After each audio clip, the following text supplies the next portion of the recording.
ये बात सच है कि एग्जाम लीक हुआ, आपकी गलती नहीं थी। ये भी बात सच है दोबारा हो रहा है। ये भी बात सच है आप ही देंगे। ये भी बात सच है कि आपको सब कुछ आता है, दोबारा आप अच्छा करेंगे। ऐसा पहली बार नहीं हुआ है कि नीट एंट्रेंस एग्जाम जो है दोबारा कंडक्ट किया जा रहा है। इट वाज शॉक इनिशियली, एक आध दिन में इट वाज आउटरेज। मेरी गलती नहीं है, राइट। मुझे क्यों भुगतना पड़ रहा है। बस कुछ ही दिन बचे हैं रीनीट के लिए, तो अभी स्टूडेंट्स को कैसे प्रिपेयर करना है उस एक सब्जेक्ट के लिए जो सबसे ज्यादा स्कोरिंग सब्जेक्ट है, दैट इज बायोलॉजी। सिस्टम पे से ट्रस्ट हट गया, जो आपने बात करी। ट्रस्ट आसानी से बनता नहीं है, टूट बहुत आसानी से जाता है। Madam, if you have not done biology from NCERT and you are going after some other resource, you are committing a crime. आप अपने टाइम को किल कर रहे हैं। आपने पूरी एनसीईआरटी पढ़ ली, आपको बहुत अच्छी तरह से आता है, आपके सारे मॉक टेस्ट में कितने हैं, 360 में से 360 है। फिर उसके बाद में आपने घोड़े की पूंछ के बाल गिन लिए कि कितने हैं, मुझे कोई ऑब्जेक्शन नहीं है, क्योंकि नो नॉलेज इज बैड, लेकिन not at the cost of NCERT. And this is why we say this is entrance examination. ये एक सिंपल बोर्ड एग्जाम नहीं है, इसमें सभी के 90% आ रहे हैं, कोई बात नहीं। यहाँ लिमिटेड नंबर ऑफ सीट्स है। यहाँ पर मेडिकल कॉलेज में जाने के बाद में 18, 20, 30 घंटे की ड्यूटी करनी पड़ती है। वो टेम्परामेंट किसका है?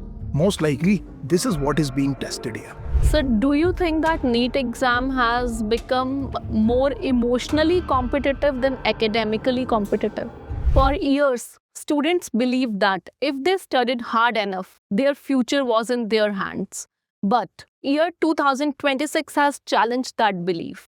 A cancelled NEET exam, a re-exam announcement, endless debates, court discussions, social media predictions. And somewhere in between all of this, millions of students are asking the same question. Is my future still in my control? The truth is, this conversation is no longer just about NEET examination. It's about trust in the system. It's about pressure on students, the role of coaching institutions. It's about social media noise, and it's about what it really takes to build a career in medicine today. So, today we are not here to create panic. We are here to ask honest questions and to help students find clarity among this chaos. To discuss this, I am joined by one of India's most respected biology educators, mentor to lakhs of aspirants, Dr. N.K. Sharma. Sir, welcome to this podcast. Thank you, ma'am. Thank you so much. Sir, when you first heard about the cancellation and re-exam announcement discussions, what was your immediate reaction? मेरा तो reaction was disbelief. मतलब it is not happening for the first time. बच्चों से जब मैंने बात करी, तो जब हम मेडिसिन में जब ग्रीफ के बारे में कहते हैं तो उसकी कुछ स्टेजेस आती है, कुछ उस तरह की प्रोग्रेशन मैंने बच्चों में देखी। पहली चीज तो बच्चों को यह दिखाई दिया कि इट वाज अ शॉक। उन्होंने कहा ये हो नहीं सकता। Right. अभी 2024 में मैडम काफी संदेह थे, उससे पहले ऐसा पहली बार नहीं हुआ है कि नीट एंट्रेंस एग्जाम जो है दोबारा कंडक्ट किया जा रहा है। इरेगुलरिटीज अक्सर आती रहती हैं। देयर वाज शॉक इनिशियली, एक आध दिन में इट वाज आउटरेज। मेरी गलती नहीं है, Right. मुझे क्यों भुगतना पड़ रहा है। और उसके बाद में मैडम फिर एक और प्रॉब्लम आनी शुरू हुई, वो ऑब्सेशन। सोशल मीडिया पर अपडेटिंग, डूम स्क्रॉलिंग जिसे कहते हैं, और उससे एंग्जाइटी का ब्रीड होना। और उसके बाद में एक सेंस आई होपलेसनेस की बच्चों में, एक डेस्पेयर आया, शायद अब कुछ नहीं हो पाएगा। सिस्टम पे से ट्रस्ट हट गया, जो आपने बात करी। बिल्कुल। ट्रस्ट आसानी से बनता नहीं है, टूट बहुत आसानी से जाता है। और लास्ट में फिर मैं होपफुली, जो मैंने कई अच्छे बच्चों को देखा है, उन्होंने अपने आप को गैदर किया ऑप्टिमिज्म के साथ में, और उन्होंने कहा कि ये काम हमें अब करना ही है। सत्य तो है कि ये दोबारा हो रहा है। I hope majority of the students actually are feeling this way. Yes, sir. Acceptance is the reality of the time. Yes. So, अगर मैं इसको समराइज करूं स्टूडेंट्स को रिएक्शन को, तो मैं ये बोलूंगी there was fear among the student community. There was lot of confusion. Even anger was also there. Anger is justified, but जब आपकी गलती नहीं, आपने 2 साल 3 साल मेहनत करी है एक ही दिन के एग्जाम के लिए, and something like this happen, आप एग्जाम दे करके आ गए, आपने कहा खत्म हुआ, अच्छा हुआ बुरा हुआ। Believe me, students do not go into this अच्छा हुआ बुरा हुआ। इससे ये फर्क नहीं पड़ रहा कि किसी का खराब हुआ तो उसको एक और मौका मिल गया। मेरे पास एक बच्चे का फोन आया, उसके नंबर 700 कुछ बन रहे थे ऑफिशियल आंसर की से। उसने कहा I am happy for the students who have missed it. आप ये बच्चे का चश्मा देखिए, Right. 17-18 साल का बच्चा दूसरे के बारे में सोच रहा है. So this is the basic feeling, the betrayal, I would say, the rage and the loss of trust. True sir. Sir जैसे आपने बात की इस स्टूडेंट की जो ऑलमोस्ट 700 स्कोर कर रहा था, ऐसे काफ़ी स्टूडेंट्स हैं क्योंकि एग्जाम को बहुत मॉडरेट बताया जा रहा था जो हुआ था. अभी वो जो स्टूडेंट्स जो ऑलरेडी 600 से अबव स्कोर कर रहे थे, डू यू थिंक वो स्टूडेंट्स वापस से वैसा परफॉर्म कर पाएंगे अभी? I hope so. I hope so. This is what will discriminate the successful from the non-successful. इस टाइम पर आपको ये बिलीव करना है, एक चीज अच्छी हुई है बस. अगर मैं, क्योंकि हमेशा सॉल्यूशन की तरफ देखता हूं, तो केवल एक चीज अच्छी हुई है, वो ये हुई है कि ये पेपर बहुत जल्दी हो रहा है. 21 जून को हो रहा है. मुझे ऐसा लग रहा था जुलाई के आखिर में होगा. बिलीव मी, मुझे लग रहा था इतना लॉजिस्टिक है, सब कुछ है, इतना टाइम लगेगा. एटलीस्ट इन्होंने इसको 21 जून को किया. और जो बच्चों को ये समझना होगा कि एकेडमिक नॉलेज ओवरनाइट खत्म नहीं होती है. ट्रू. अब ये जो बैटल है, ये फिजिक्स, केमिस्ट्री, बायोलॉजी की बुक से निकल के यहाँ आ गया है. Now this is here actually. अगर if you believe you can, you are right. If you believe you can not, again you are right. इस टाइम पर आपका जो सपोर्ट सिस्टम है, पेरेंट्स है, उन सबका ये फर्ज बन जाता है कि आपको वो ऑप्टिमिज्म की तरफ लेके जाएं. आपने पहले भी किया, अब भी आप कर देंगे. कुछ भी चेंज नहीं हुआ है. जो चेंज हुआ है वो यहाँ हुआ है, क्योंकि ये, लेकिन बच्चे की गलती नहीं है. They have to accept. Right. So everybody like has to be optimist at this point. और I think मैं तो ये बोलूँगी कि स्टूडेंट्स को इसको अपॉर्चुनिटी समझना चाहिए to perform better. Yes, obviously. और ये तो मैडम लाइफ का हमारा एक एटीट्यूड ही होना चाहिए. मेरे ख्याल से success is largely decided by your emotional quotient, your attitude, your optimism, your confidence, your character. Yes, obviously academics में प्ले अ रोल, लेकिन एक ही कॉलेज से निकले हुए दो लोग एक जैसे सक्सेसफुल नहीं होते. बिल्कुल. एक ही डिग्री किए हुए दो लोग अलग अलग तरह से सक्सेसफुल होते हैं. हमने आपने देखा है बिल्कुल. इसको होते हुए. तो life is much beyond these exams. Sir एक और चीज़ जो हमने इस साल देखी है, what drastically impacting students is the social media and the amount of information that students are consuming every day. Miss information, मतलब लार्जली ये जो इन्फॉर्मेशन है, it is not necessary, it is useful information. और यहाँ पर आपकी बात बिल्कुल ठीक है. सोशल मीडिया एक सच है, यहाँ पर बच्चा जाता है. Right. लेकिन इस 17, 18, 19 साल के बच्चे को नहीं पता कि ट्रुथ को फिल्टर आउट कैसे करना है. और उसको जो फीड किया जा रहा है, दिस इज, देखिए एंजाइटी किसे कहते हैं. फ्यूचर में एक इवेंट को आपने कैटास्ट्रोफाइज कर दिया कि मेरे साथ ऐसा हो जाएगा, उसको आपने कैटास्ट्रोफाइज कर दिया. पता नहीं वो इवेंट होगा कि नहीं होगा. होगा तो पता नहीं कितना कैटास्ट्रोफिक होगा कि नहीं होगा. और इस तरह की चीजों को रिएक्ट करना, this is what breeds anxiety. और इसमें सोशल मीडिया में ये प्रॉब्लम हो सकती है कि कुछ मिस इन्फॉर्मेशन, कोई इनकम्प्लीट इंफॉर्मेशन दे करके अननेसेसरी व्यूज वगैरह बटोरने के लिए, फॉर एग्जांपल लेट अस से क्या इकट्ठा कर दिया, बच्चे के दिमाग में एक संदेह पैदा कर दिया. And students are reactive, sometimes they react and they are not very seasoned campaigners. इतना ज्यादा अभी उनकी उम्र नहीं हुई है. और उनको ये समझना पड़ेगा कि सोशल मीडिया पर एक और प्रॉब्लम है मैडम यहाँ, क्योंकि there is a lack of official communication. I would take this opportunity from your podcast to request the agencies कि रोज एक ऑफिशियल छोटी सी 5 मिनट की स्टेटमेंट दे दे, ताकि बच्चे को ये पता हो कि 5 बजे एक स्टेटमेंट आएगी, मैं वहां जाकर के इस स्टेटमेंट को देख लूंगा. और वो 24 घंटे बार रुमिनेट ना करे, उस इंफॉर्मेशन को कंज्यूम ना करे जो पता नहीं सच है कि नहीं, और उसको रिएक्ट ना करे. बिल्कुल. If this can be done, it can do wonders in the student community, sir, because एक तो मिस इन्फॉर्मेशन से बचेंगे, प्लस ये जो एक मिसट्रस्ट क्रिएट हो रहा है ना फ्रॉम वेरियस टेलीग्राम ग्रुप्स. जैसे अगर हम पेपर लीक की बात करें, वो कहाँ से स्टूडेंट्स को मिल रहा है?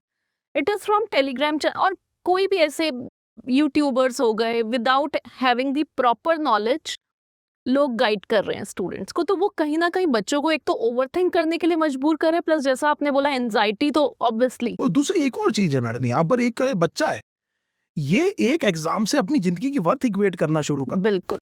डिसीजन पैरालिसिस आ जाता है इस टाइम पर. ये एक प्रॉब्लम है बहुत बड़ी. उनको पता नहीं है क्या करना है. लैक ऑफ मोटिवेशन आ सकता है, सेंस ऑफ डेस्पेयर आ सकता है, तो वो पढ़ाई से हटके कहीं और ना जाए.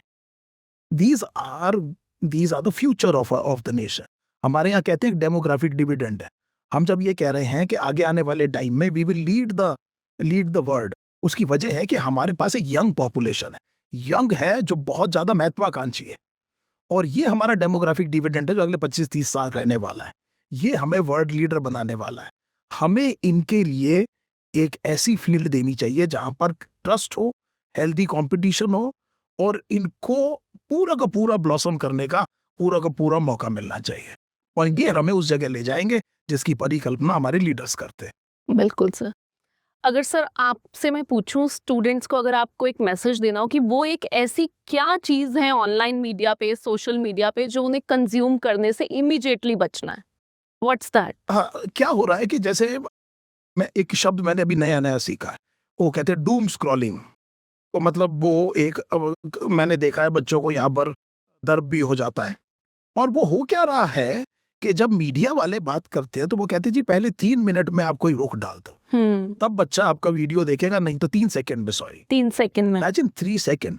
अब मैं जो शब्द बोलूंगा वो मैं एक ऐसी चीज बोल रहा हूँ जो हो सकता है पूर्ण सच ना हो, अश्वत्थामा वाला सच ना हो जाए। एक आपने मतलब जी जी। फ्लोर में सुना है, अश्वत्थामा वाला सच नहीं होना चाहिए। इसका मतलब ये हुआ बच्चों को बचना चाहिए इस चीज से, उनको फिल्टर लगा लेना चाहिए। जो मैं सुन रहा हूँ क्या वो वाकई में सच है, क्या ये रिलायबल सोर्स से आ रहा है, क्या ये मेरे भले की बात है, और क्या मैं इसका कुछ कर सकता हूं। और अगर इन तीनों में से किसी का भी आंसर नो है तो उसे रिएक्ट नहीं करना चाहिए उस। तो ये जो रिएक्टिव होकर के जब आप प्रोएक्टिव होते हैं तब आप सक्सेस के जोन में जाते हैं। Agreed sir. और जैसे एक्सीलेंट एडवाइस सर। आपके ही इंट्रोडक्शन से यहाँ पर मैं आगे चल रहा हूँ, आपने ये कहा कि हम यहाँ पर पैनिक नहीं क्रिएट कर रहे, बिल्कुल। केओस में हमें एक ठहराव लाना है, और वही काम हम यहाँ पर कर रहे हैं। इस टाइम पर आपका एग्जाम पास में, ये बात सच है कि एग्जाम लीक हुआ, आपकी गलती नहीं थी, ये भी बात सच है दोबारा हो रहा है, ये भी बात सच है आप ही देंगे, ये भी बात सच है कि आपको सब कुछ आता है, दोबारा आप अच्छा करेंगे। तो क्यों ना हम अपना दिमाग उस तरफ लगाएं अभी जो काम हमें करना है। बिल्कुल sir. I think if students are watching this, they should rely on this advice.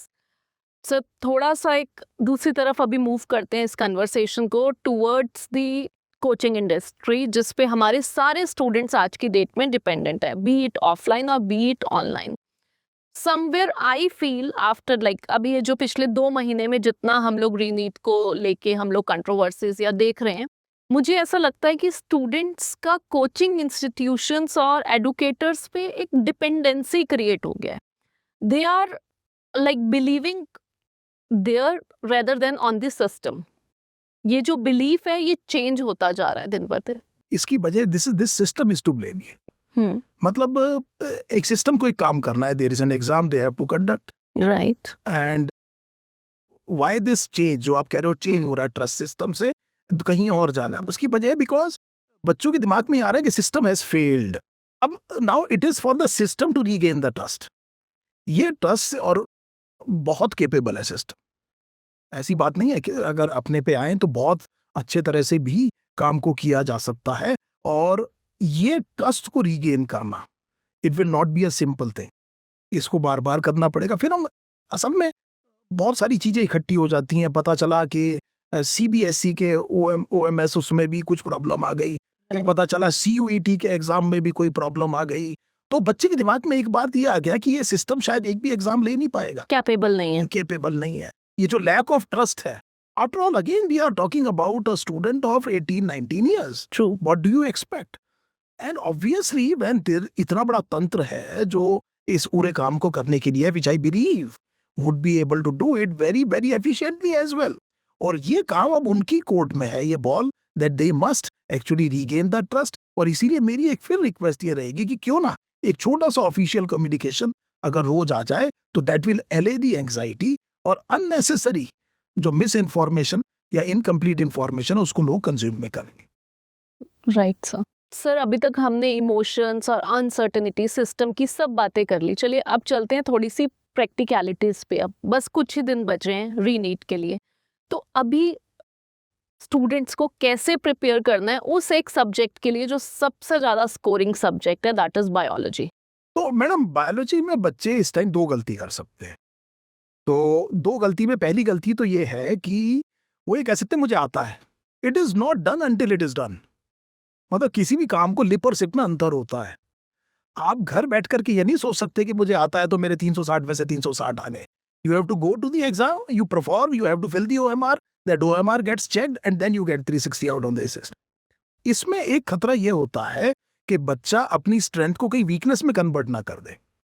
आप जब किसी भी वॉर में जाते हैं तो आप अपनी स्ट्रेंथ को लेकर के जाएंगे, आप अपनी वीकनेस से लेकर के नहीं जाएंगे। तो पहली गलती तो ये है कि बायोलॉजी को बिल्कुल नेग्लेक्ट कर दे, ऐसा नहीं है, आप बिल्कुल मत करिए। आपका बायोलॉजी बहुत अच्छा है, इट इज वेरी गुड। इसको अपनी स्ट्रेंथ के तौर पे बरकरार रखिए।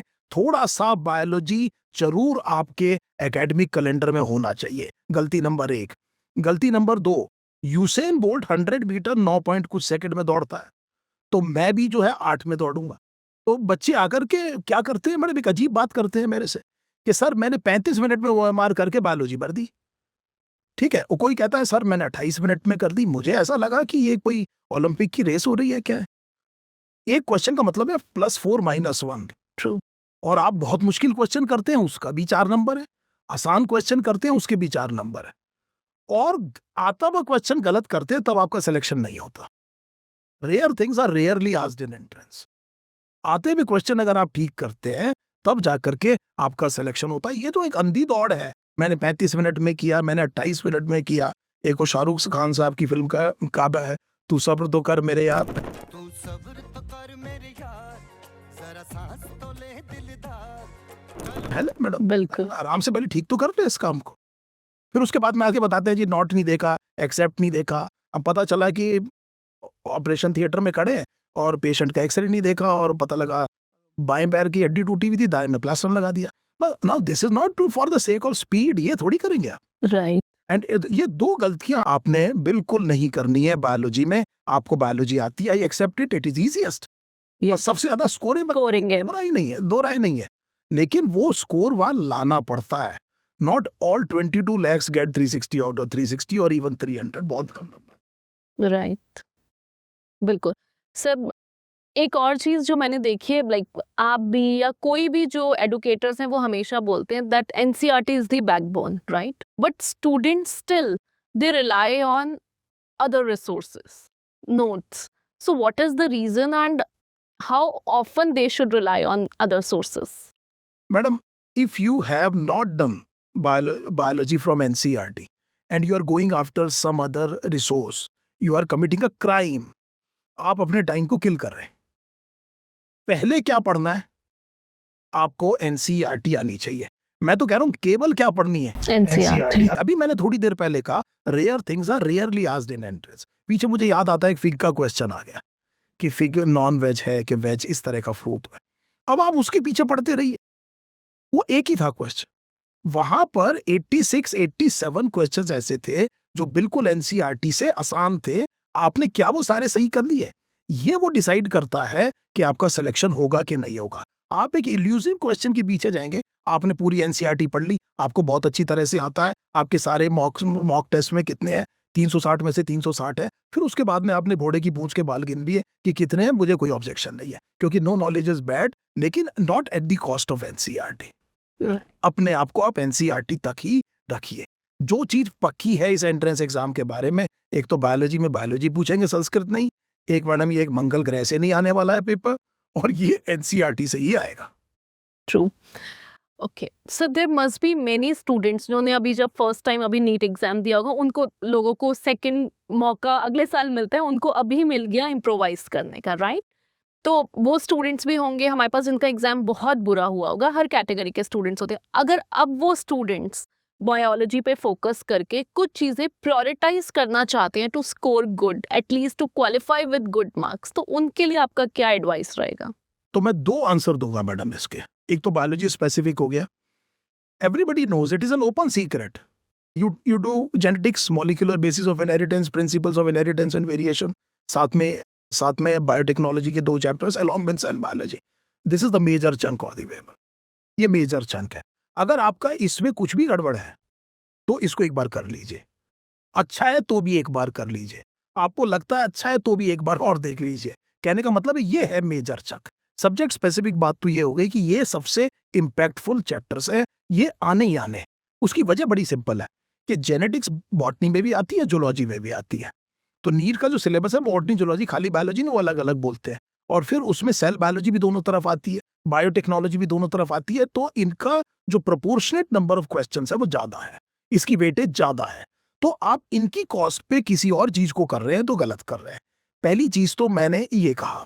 दूसरा मैडम, मेरा बहुत इंपॉर्टेंट मानना ये है कि जब आप प्रिपेयर कर रहे हैं तो बायोलॉजी को दो पार्ट में डिवाइड कर लीजिए, एक कंसेप्चुअल और एक फैक्चुअल बायोलॉजी, और फिर वहां से आपको दोनों को पढ़ने का तरीका अलग है।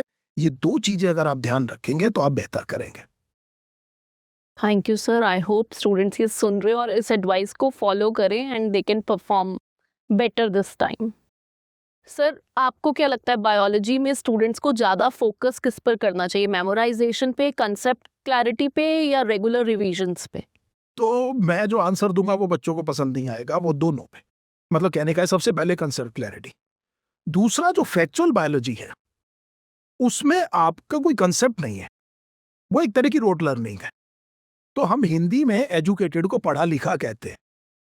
तो आजकल के बच्चे मुझे लगता है पढ़े पढ़े हैं, लिखे नहीं है, क्योंकि सब चीजें इंटरनेट पर अवेलेबल है। यहाँ से पीडीएफ डाउनलोड करी, वहां से ये किया, इसको फॉरवर्ड किया, ये काम करे, दे डू नॉट राइट।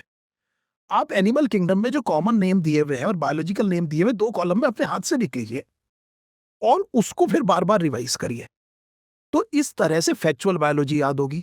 बच्चों को गलती क्या करते देखा है कि फैक्ट आखिरी दिन याद कर लेंगे, आखिरी एक हफ्ते में याद रख कर लेंगे ताकि उस दिन तक याद रहे, और फिर गड़बड़ होती है। मैंने फैक्ट ऐसे याद नहीं होता। बच्चों को मैं बार बार याद दिलाता हूँ, ट्विंकल ट्विंकल लिटिल स्टार। आपको आती है कि नहीं आती है? वो कहते हैं हाँ जी आती है, सुना देते हैं। पिछले 15 साल में किसी को सुना ही आंसर है नहीं, फिर कैसे याद है? आप इसलिए याद है कि बचपन में जब आपने सीखा तो घर में जितने अंकल आंटी आए उन्होंने आपका गाल पकड़ के कहा बेटे वो हम सुनो, और आपने उसे बार बार क्या किया? मैंने रिवाइज किया। और जिस चीज को आप रिवाइज और रिकॉल कर रहे हैं वो परमानेंटली आपके एंड तक आपकी मेमोरी में रहेगा। तो ये तरीका है। और कॉन्सेप्ट आपने एक बार कर लिया, कॉन्सेप्ट के ऊपर फिर डिफरेंट तरह के क्वेश्चंस करिए। इस टाइम पर बायोलॉजी में अगर आपको ऐसा लगता है आपको आता है, सब कुछ ठीक है, तो क्यों ना आप एक टेस्ट दे करके देखें जो कि आपको ट्रूथ बताएगा। एक लिटमस टेस्ट मत करके देखिए कि वाकई में आप जो सोच रहे हैं वो सच है या कुछ गड़बड़ है। Right sir. एक और क्वेश्चन सर इससे रिलेटेड मैं आपसे पूछूंगी। जब हम एग्जाम में अपीयर करते हैं बहुत से स्टूडेंट्स और आके बोलते हैं बायोलॉजी डिफिकल्ट थी, बायोलॉजी वही स्टूडेंट्स लेते हैं जिन्हें इजी लगती है, राइट? उन्हें भी डिफिकल्ट लगती है क्या? इसलिए लगती है कि वो कभी कभी पैनिक में हम लोग सिंपल क्वेश्चंस को भी डिफिकल्ट समझने लगते हैं। तो 2025 की आप बात कर रहे हैं, मेरे ख्याल से Yes. 25 पेपर की बात कर रहे हैं, and it is a very very good question. बच्चों से मैं ऑनेस्टली अपने उनसे कहता हूँ, अपने दिल पे हाथ रख के एक बात बताइए, आपने 10 ईयर पेपर देखे होंगे कि नहीं 2 साल का पेपर एक जैसा आता है क्या? बिल्कुल नहीं आता। तो आप ये सोच करके क्यों जाते हैं कि पेपर इसी बार ऐसा आएगा? 2025 में यही हुआ मेरे। 2024 का जो पेपर था जिसमें कई लोगों के 720 आपको राइट। है ना, जिसको देखो मतलब बहुत अच्छे नंबर, Yes. सबने सोची इस बार भी वैसा ही आएगा। जब वो पेपर खोला तो वो वैसा नहीं था, इसलिए वो डिफिकल्ट लगने लगा। आप उसके लिए मेंटली तैयार रहिए, और वो थॉट ब्लॉक हो गया एग्जाम में जाकर के, जो आप पैनिक कह रहे हैं। और वहां पर बच्चे को लगा कि मेरे को अब मैं ये पेपर 35 मिनट में नहीं कर पाऊंगा, जो मैं तो क्लियर पहले कह रहा था 35 मिनट में नहीं कर पाऊंगा, तो आगे सोचने लगा मेरी फिजिक्स छूट जाएगी। कर बायोलॉजी रहा है, सोच फिजिक्स के बारे में रहा है, माया मिली ना राम वाली बात हो गई, बीच में मैडम थॉट फ्रीज हो गया। और ये प्रॉब्लम हुई 2025 में। घर जाके जब बच्चों ने उस पेपर को देखा होगा तो उसमें भी बहुत सी चीजें डूएबल थी। वही बच्चा एग्जाम से बाहर निकल के घर में आके उसी पेपर में इतने ज्यादा नंबर स्कोर कर देगा जो कि वो खुद बिलीव नहीं करेगा। And this is why we say this is entrance examination. ये एक सिंपल बोर्ड एग्जाम नहीं है इसमें सभी के 90% आ रहे हैं, वही बात नहीं। यहाँ लिमिटेड नंबर ऑफ सीट्स है। यहाँ पर मेडिकल कॉलेज में जाने के बाद में 18, 20, 30 घंटे की ड्यूटी करनी पड़ती है। वो टेम्परामेंट किसका है? Most likely this is what is being tested here. So sir, आप क्या टिप देंगे स्टूडेंट्स को अगर दोबारा ऐसा एग्जाम आता है तो how should they handle it? तो देखिए क्या है कि अगर आपने किसी टॉपिक को, मेरा हमेशा से मानना ये है कि self belief is something very important. तो मैं हमेशा एक तो सॉल्यूशन की तरफ जाता हूँ कि actually yes there is a problem but there would be some solution as well. And बार बार मैं बच्चों से कहता हूँ ऑप्टिमिज्म। तो वो कहते हैं वो जो दरख्त बिल्कुल सीधा खड़ा रहता है आंधी में सबसे पहले गिरता है, तो जो फ्लेक्सिबल होता है वो बचेगा। वो आंधी आती है कोई बात नहीं, लेकिन मतलब we have to find a way and life moves on. तो मेरा कहने का मतलब यह है कि इस टाइम पर मैं आप लोगों से ये उम्मीद करता हूं कि आप to the best of your capability distraction को छोड़ करके आप जब किसी टॉपिक को पढ़ चुके हैं, अच्छे से पढ़ चुके हैं, और एग्जाम में वो क्वेश्चन आपसे नहीं हो रहा, तो क्यों आपके दिमाग में ये आता है कि ये पेपर मुश्किल है? आप ये कहिए खाली मेरे लिए नहीं, सबके लिए है। मुझसे नहीं हो रहा तो किसी से नहीं हो रहा होगा। विराट कोहली जैसा बैट्समैन जब क्रिकेट खेलने जाता है तो हर पिच पे मैडम 250 रन नहीं बनते, राइट, 20 बिल्कुल पिचेस ऐसी होती हैं जब 170 रन बनते हैं, बिल्कुल और वो पहले एक ओवर में ये डिसाइड करता है कि ये पिच एक्चुअली है कितने रन की, and that is why Virat Kohli is Virat Kohli. नहीं तो अदरवाइज 250 रन बनाने के चक्कर में कई बार ऐसा हुआ है कि टीम 60-70 रन पे आउट हो जाती है। दैट कैन हैपन अगर आप प्री कंसीव्ड आइडियाज से जाएंगे। एंड प्रेजुडिस एंड प्रेजुडिस बहुत खराब चीज है। किसी के बारे में आप पहले से ही कुछ सोच के जाए। दूसरा, ignorance is not a bliss. मैं सड़क पे जा रहा हूँ, मैंने रेड लाइट क्रॉस करी और मुझे पुलिस वाले ने पकड़ लिया, वो चालान काट रहा है, मैं कहता हूँ कि मुझे लॉ का पता नहीं था, तो ये एक्सक्यूज नहीं है मैंने, ये मेरा काम, it is my responsibility. This is how the student should be. हम मैडम यहाँ पर इस देश का फ्यूचर तैयार करें। हम एजुकेटर्स की एक बहुत बड़ी रिस्पॉन्सिबिलिटी है कि हम केवल अपना सब्जेक्ट ना पढ़ाएं, हम ये देखें कि ये बच्चा कल को जो सिटीजन बनने वाला है इस देश का, होगा कि नहीं होगा सिलेक्शन, दैट इज इमटेरियल।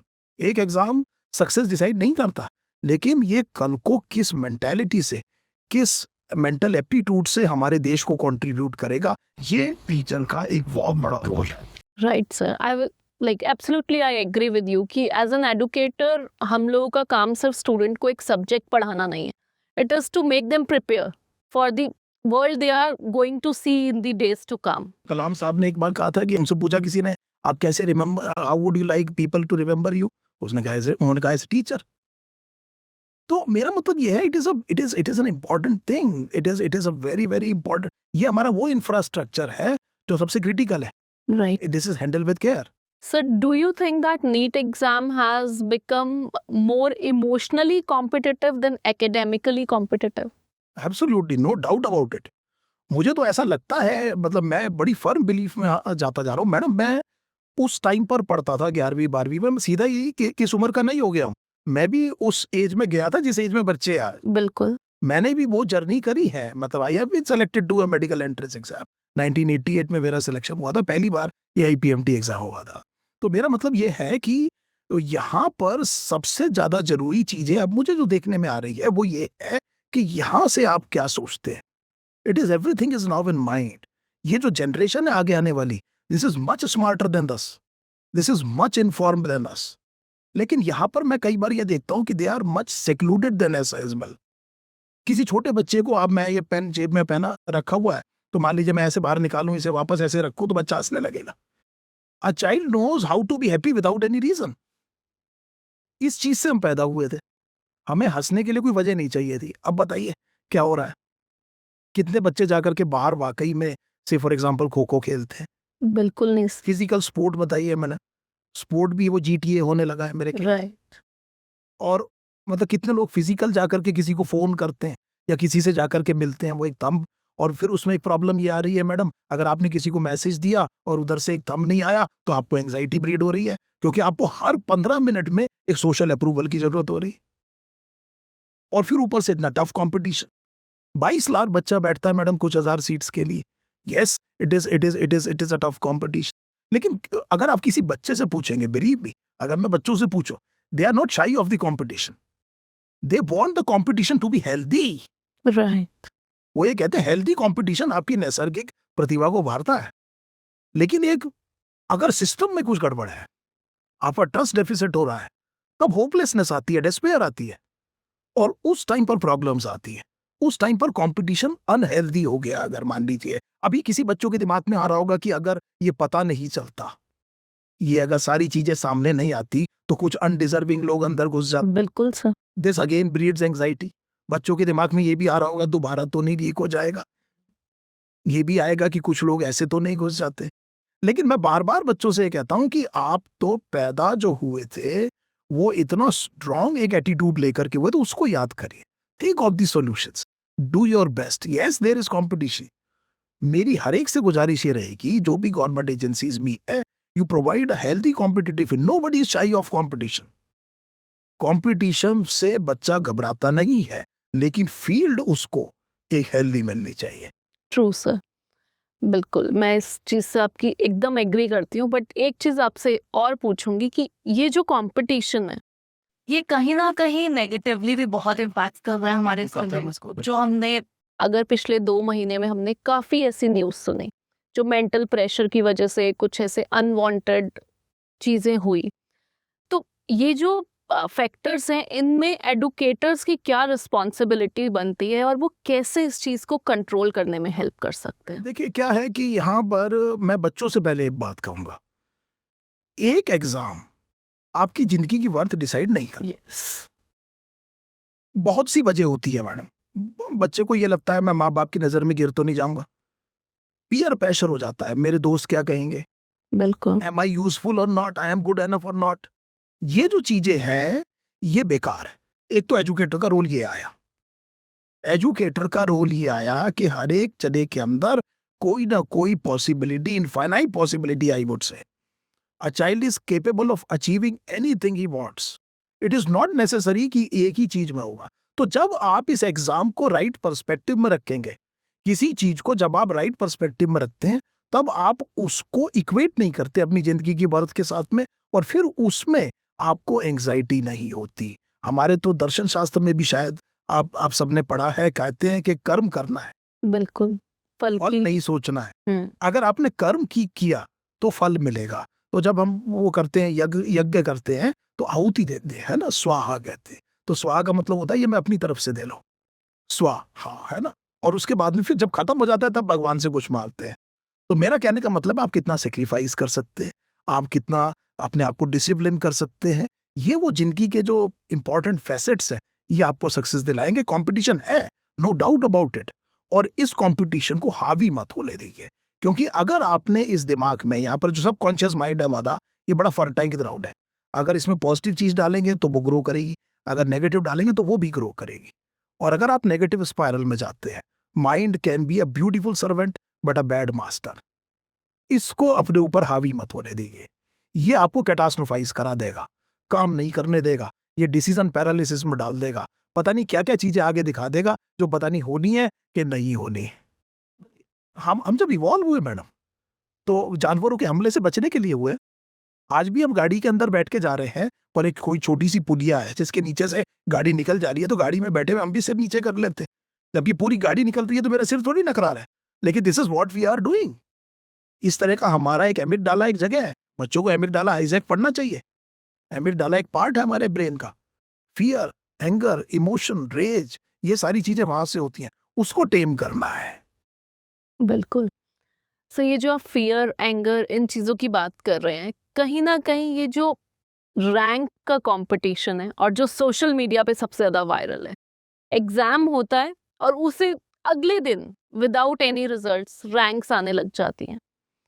तो मुझे ऐसा लगता है वो जो चीज़ें अगर किसी तरीके से वो कंट्रोल की जाए ना, तो ये जो एक फियर फैक्टर है, मतलब स्टूडेंट्स को ऐसा लगता है कि हमें कम्युनिटी से हम बाहर रह गए। और कहीं ना कहीं यहाँ पे जैसे अभी हमने एडुकेटर्स की बात की, तो कहीं ना कहीं पेरेंट्स का भी एक बहुत बड़ा रोल है कि वो जो स्टूडेंट से एक एक्सपेक्टेशन के रूप में जो एक प्रेशर क्रिएट कर रहे हैं ना, वो समझ रहे हैं कि हमारी तो सिर्फ उम्मीद है आपसे, लेकिन रिवर्स उसका जो रेपरकेशंस हो रहे हैं वो हो रहे हैं कि एक अनवांटेड प्रेशर क्रिएट हो रहा है, जिसकी वजह से स्टूडेंट्स कुछ अनवांटेड एक्शंस ले लेते हैं, राइट।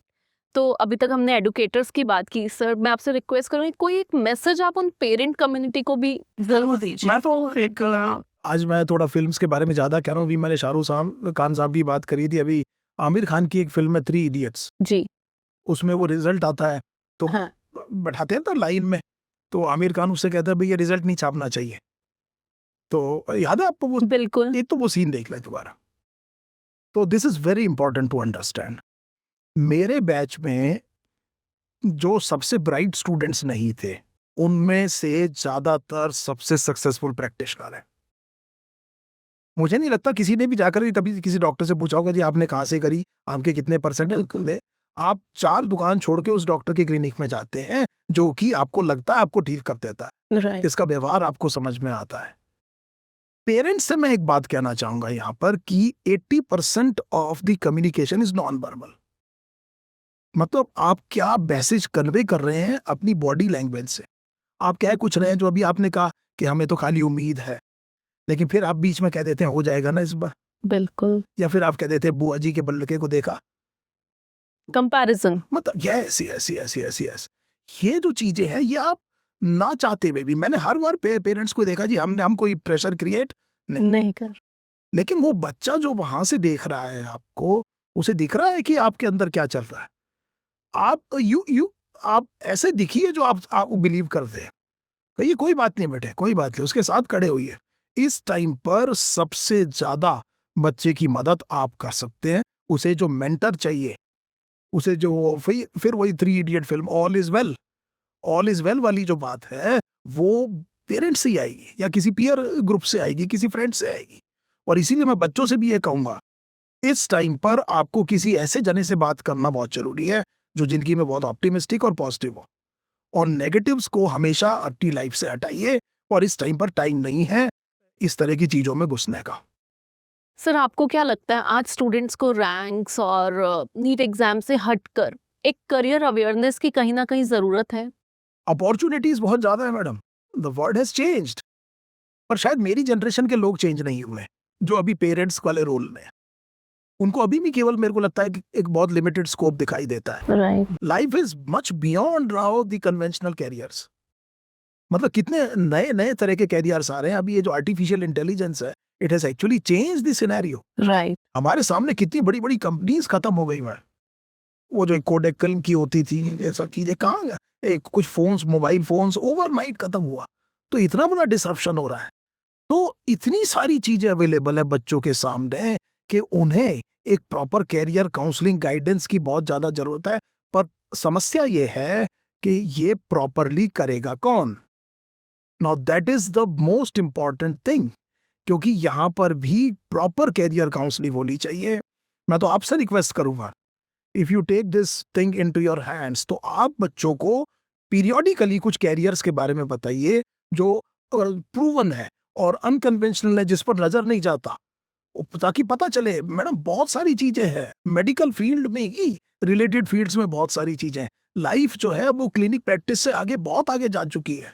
राइट। मतलब अब वो जो है, मतलब जेनेटिक इंप्रूवमेंट की बात होती है, जीन थेरेपी की बात होती है, रिसर्च कहाँ से कहाँ जा रही है। 2024 का जो फिजिक्स और केमिस्ट्री का नोबेल प्राइज है, वो मैडम एक्चुअली बायोलॉजी के सब्जेक्ट्स पर मिला है। उन्होंने प्रोटीन बना दिया, सो प्रोटीन का स्ट्रक्चर पता कर लिया। फ्यूचर यही हो रहा है। ऑब्वियसली जितनी भी साइंस है वो ह्यूमन वेलफेयर में तो जाएगी। और उसके लिए इतनी सारी एक्साइटिंग पॉसिबिलिटी है, लेकिन वो बात प्रॉपरली बच्चों तक पहुंचनी चाहिए। बिल्कुल sir, I will try my best as you have suggested. और सर मेरा जो नेक्स्ट क्वेश्चन था उसका कहीं ना कहीं तो आपने आंसर इसी क्वेश्चन में दे दिया है। What I wanted to ask you कि आपको क्या लगता है आने वाले 5 से 10 साल में मेडिकल एजुकेशन किस डायरेक्शन में जाएगी? तो पहले तो ये है मैडम कि एक जो एटीट्यूड है, मेरे साथ ऐसा नहीं होगा, इससे बाहर निकलिए। What ever happens, it is your responsibility. अपनी रिस्पॉन्सिबिलिटी ओन करिए। AI is real, it is changing the world. और आगे आने वाले टाइम में कोई भी प्रोफेशनल जो एआई ट्रेंड नहीं है वो एक डिसएडवांटेज पर है। That includes doctors. डॉक्टर्स को भी सोचना चाहिए कि टेक्नोलॉजी के बारे में कुछ पता करें, क्योंकि the things are changing very very fast. बहुत तेजी से चेंज हो रहा है, डायग्नोस्टिक में चेंज हो रहा है और बहुत सी चीजों में चेंज हो रहा है। और ये जो चेंज है, सो इसका मतलब ये है क्या कोई प्रोफेशनल रिप्लेस हो जाएगा? ना पहले हुआ था ना अब। ना होगा। लेकिन वो प्रोफेशनल थ्राइव करेंगे जो कि इस टेक्नोलॉजी को अपना फ्रेंड बना ले। Right. Those who understand it and use it to their advantage, they are going to have great opportunities. It is true for every professional. मैं केवल मेडिकल की बात नहीं कर रहा हूँ, हर एक जगह ये चीज बिल्कुल सच है। So I will say that beyond academics, students should be ready to learn new skills as an add-on. Absolutely. Life में मतलब लोग ये हम NLP स्किल्स कहते हैं, इमोशनल कोशेंट कहते हैं, ये सक्सेस का पैरामीटर आजकल ज्यादा डिसाइड कर रहा है, बजाय खाली आपकी IQ और एकेडमिक एक्सेलेंस। राइट। सर एक और क्वेश्चन उन स्टूडेंट्स के लिए जो अभी नीट का एग्जाम दोबारा से देंगे on 21st of June and they still will feel कि एक और साल वी विल लूज, तो उनके लिए आप क्या बोलना चाहेंगे? इस बार देंगे, हाँ they R G. Not well prepared, yes और 2027 में दोबारा किया होगा। हाँ जी मैं बिल्कुल फेयर हूं। एक तो ये है मैडम, क्यों ना 21 तारीख को अपना एक टारगेट देने, कुछ तो आपने ढंग से पढ़ा होगा। बिल्कुल। आप ये कहिए कि अगर मैंने 12th अच्छे से करी है तो 12th की बायोलॉजी के जो भी क्वेश्चन आएंगे वो मैं ठीक कराऊंगा। This is a good target. Right, किस तरह एब्सोल्युटली। पूरा छोड़ दो उसको कि आपका सिलेक्शन हो रहा है कि नहीं हो रहा। आप ये कहिए कि ये 3 यूनिट्स है 12th की, ये मैंने अच्छे से पढ़ी नहीं है, इसमें अगर कोई क्वेश्चन आया तो मैं ठीक करके आऊंगा। There would be a sense of achievement. जब आप पेपर दे के आएंगे तो आप कहेंगे कि अरे यार मैंने 25 दिन में ये काम कर दिया, 15 दिन में ये काम कर दिया, अगर मैं पूरा साल लगाऊंगा तो क्यों नहीं कर पाऊंगा मैं। And this is the confidence that you will take out of this. दूसरी चीज मैं आपसे कह रहा हूं, कुंभ का मेला नहीं है ये 12 साल में नहीं आता है, अगले साल आ जाएगा। अभी 17-18 साल में आपको ये एक साल बहुत बड़ा लगेगा। बिलीव मी, जब आप 40 साल के हो जाएंगे तब आपको इस एक साल का पता भी नहीं चले। It does not matter at all.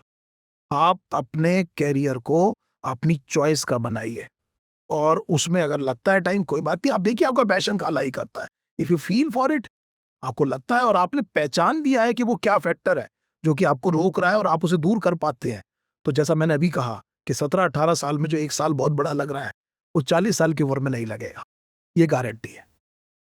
Absolutely sir. Sir, now let's move on to a rapid fire. जो भी आपके मन में पहला आंसर आए मेरे क्वेश्चन का, that you have to give.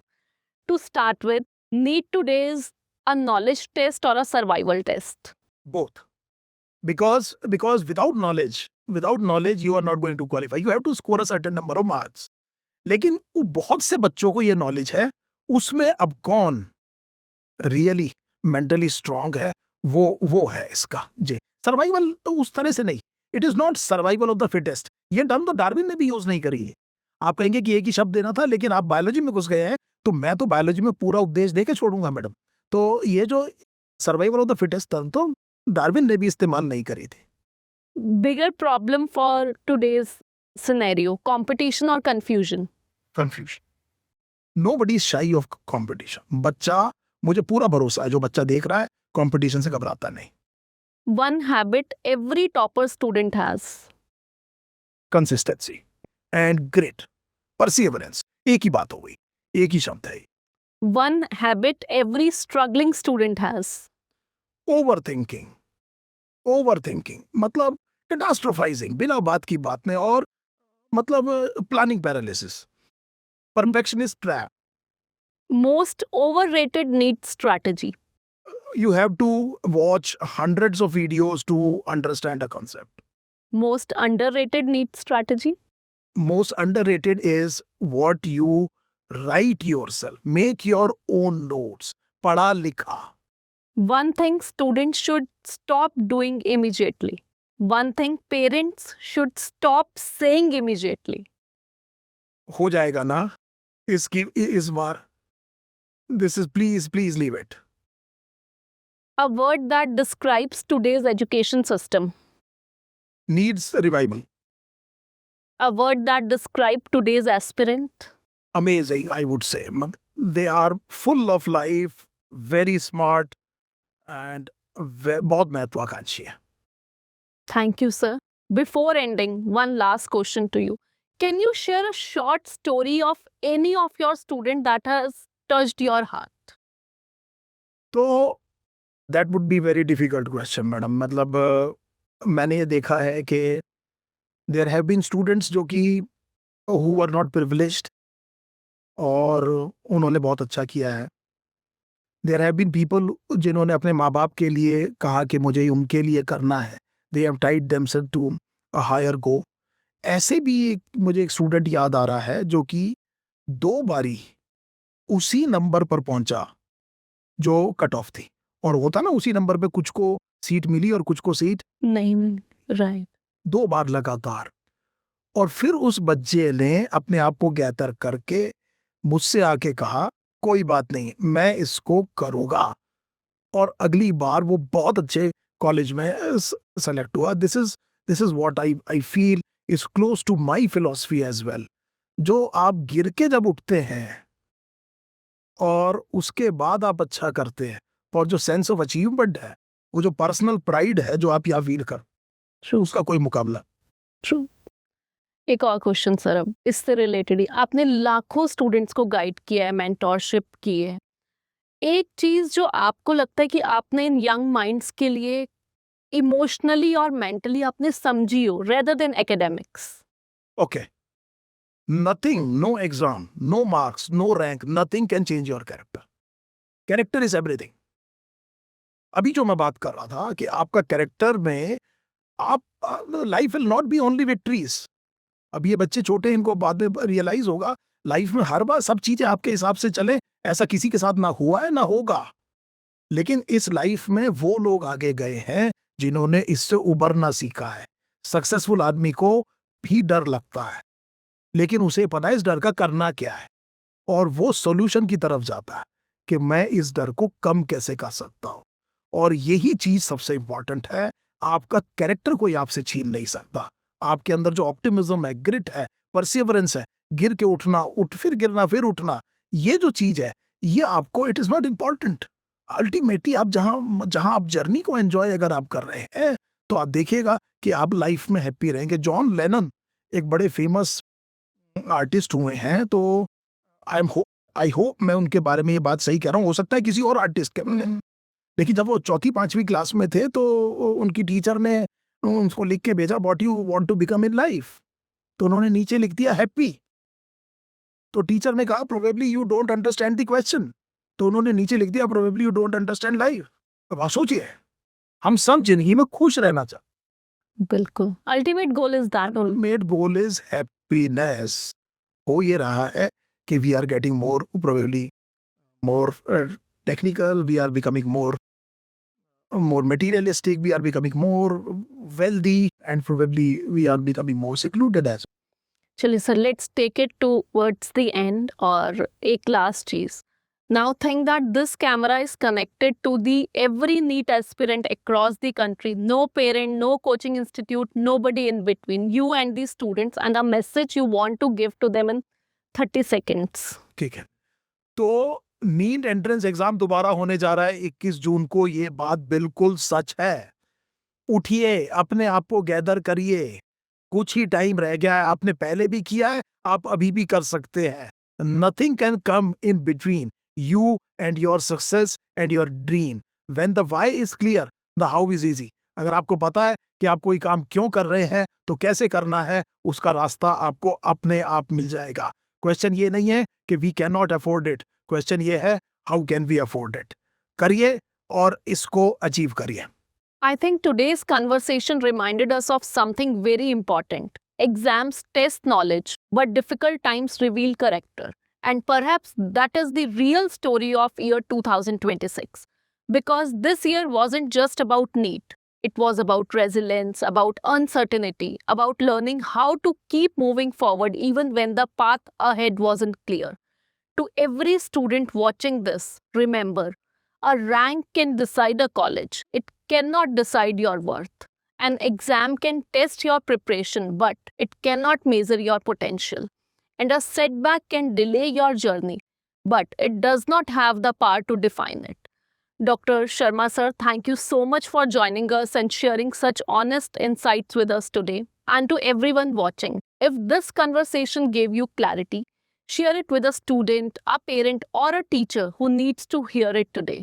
This is Priya Malhotra signing off, and we will see you in the next conversation.